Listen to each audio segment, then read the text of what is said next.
Crypto just had its most politically charged week in years.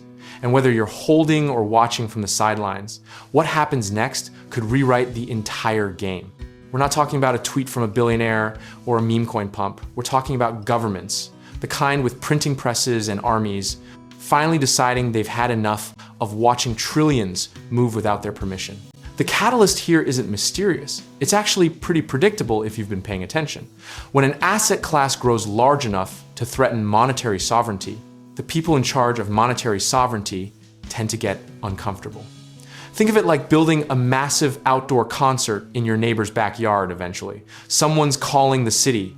For years, the headlines were electric. Institutional adoption, Bitcoin ETFs, nation-state treasuries, and celebrity endorsements so absurd they practically wrote their own punchlines. But now the tone has shifted, and what used to sound like the future of finance increasingly sounds like Exhibit A in a Senate hearing. The psychological whiplash is real, and even the most convicted holders have quietly opened a browser tab titled, "What does SEC enforcement actually mean?" Jamie Dimon called it a pet rock. Then JP Morgan quietly built blockchain infrastructure, which is either hypocrisy or the most backhanded compliment in financial history.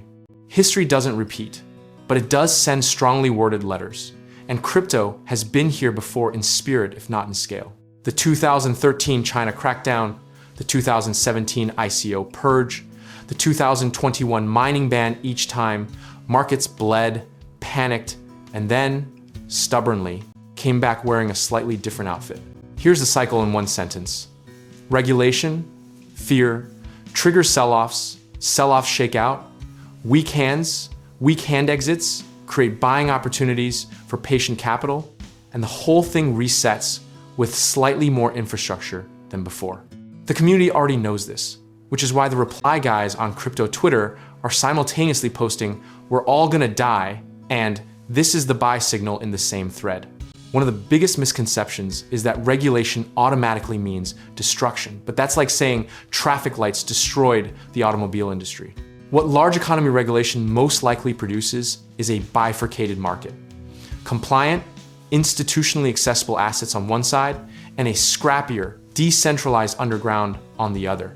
The EU's MiCA framework, which rolled out progressively starting in 2023, didn't kill crypto in Europe. It annoyed it, restructured it, and gave compliance lawyers a very good year. The United States, moving toward similar frameworks, would likely do the same. Painful in the short term, stabilizing in the medium term, and potentially explosive for institutional inflows once the legal ambiguity resolves. So what do you actually do with this information if you're positioned in the market right now? You don't panic sell based on a headline, and you don't double down based on a hopium tweet you size your positions as if regulation is coming. Because statistically, across every major asset class in history, it always does. The practical lesson from every regulatory wave in finance, from stock market reforms after 1929 to internet regulations in the 2000s, is that the survivors weren't the ones who predicted the exact timing.